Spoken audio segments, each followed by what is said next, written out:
Sorry, I'm not sorry. I've never heard this song, but I have a friend who came in. I think it's a Demi Lovato song, where that's part of the chorus.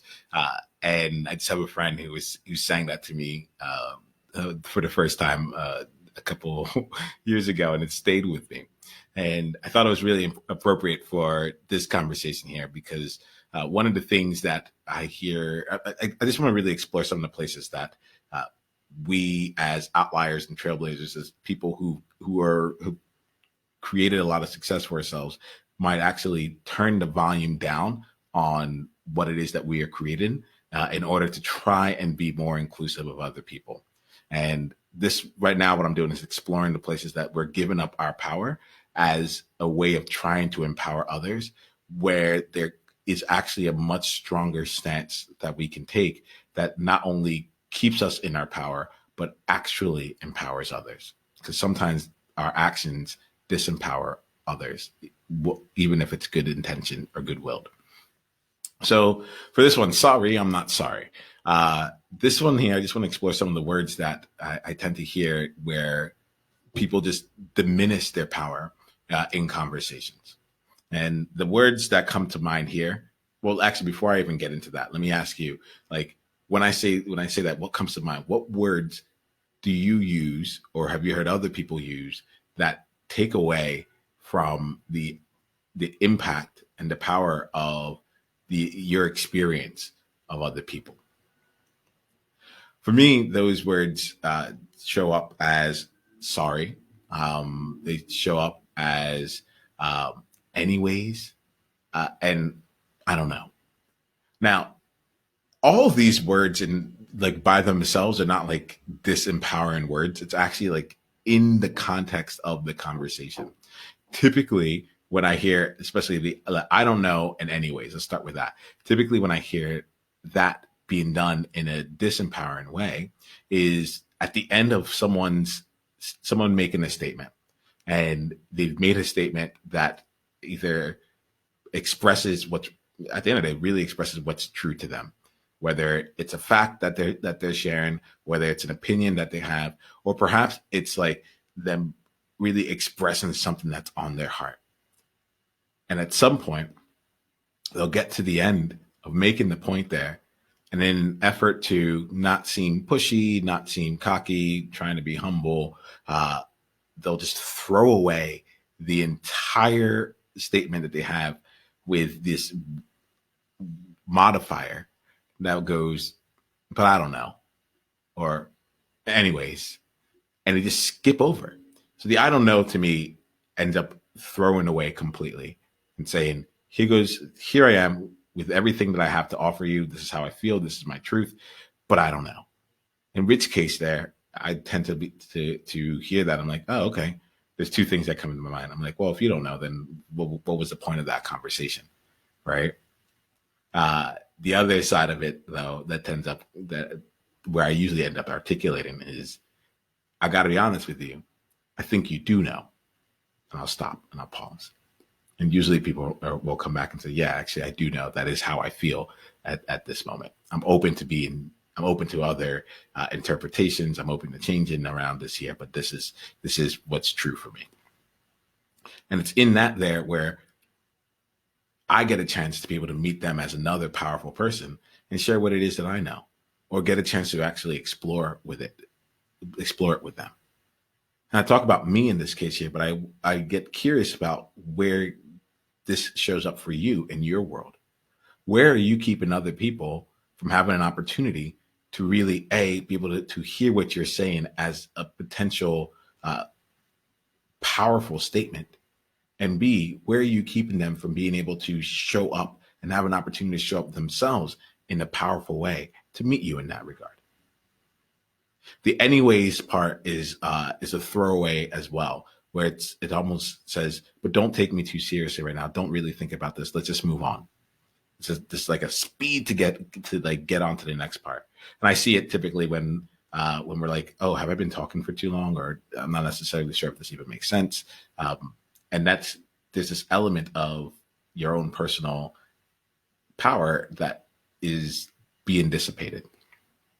I actually think like along those lines there, the phrase, does this make sense, also plays into that.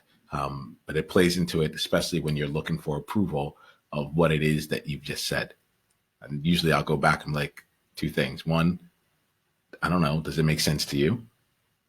Okay, that's all that matters. And we'll just continue moving forward.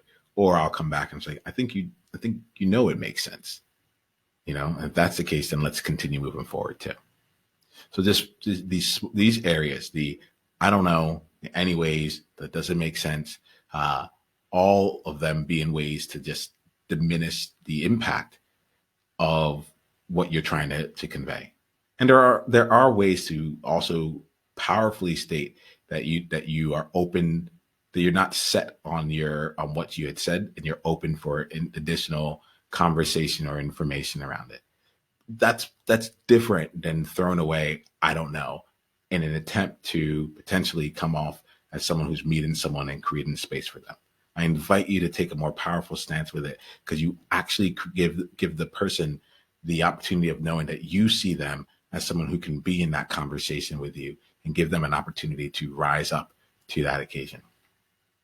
On the level of sorry, the way that the sorry shows up here is in apologizing for something that really you don't need to apologize for.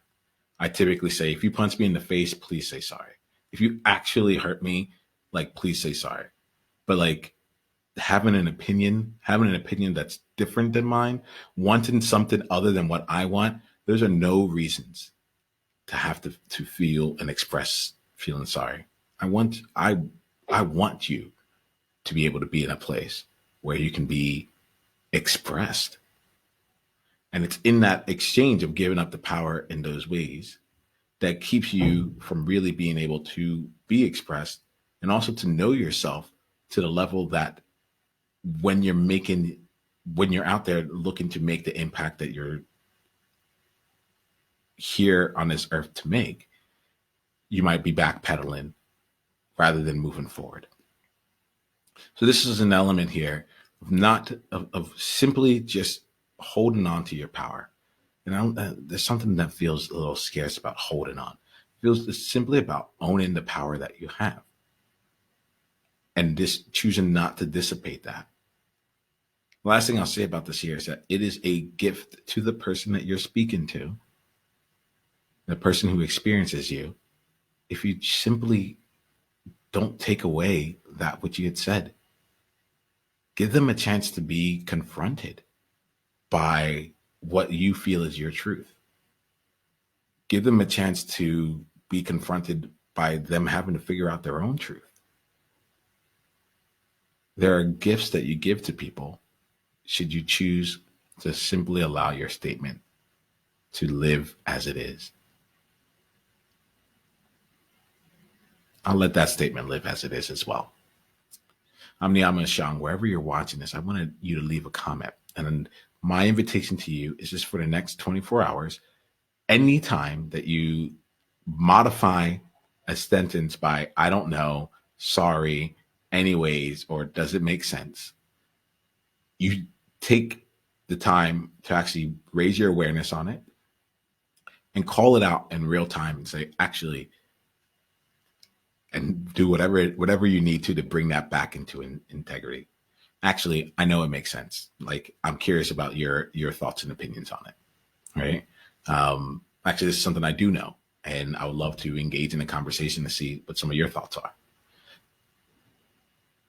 Give yourself the next 24 hours to actually just be aware and choose a different path. This might start off as retroactive, as in you say sorry and then you're like, actually, I'm gonna like just take that back. I actually feel really good about what I said. Whatever it is that gets you back into an integrity.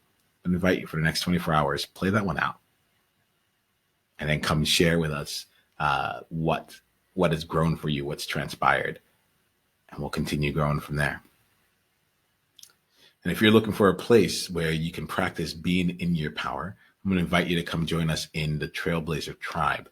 It's a place where you're going to get additional insights and different ways to look at your world, while also being given opportunities to come to exclusive tribe gatherings and other types of exclusive support along your journey. Just go to niyama.com/tribe to get your invitation to come join us at our next tribe gathering. Until then, I see you. Own your power. And here goes the thing. You got this. And we got you. Journey on. Hey, Niyama here. Hit the subscribe button if you haven't yet, and then go ahead and leave one of your insights from today's video in the comments below. If you're looking to take this deeper, you can go and watch another video, or you can go to niyama.com/tribe to get exclusive invitation to our tribe member only events. I'll see you soon.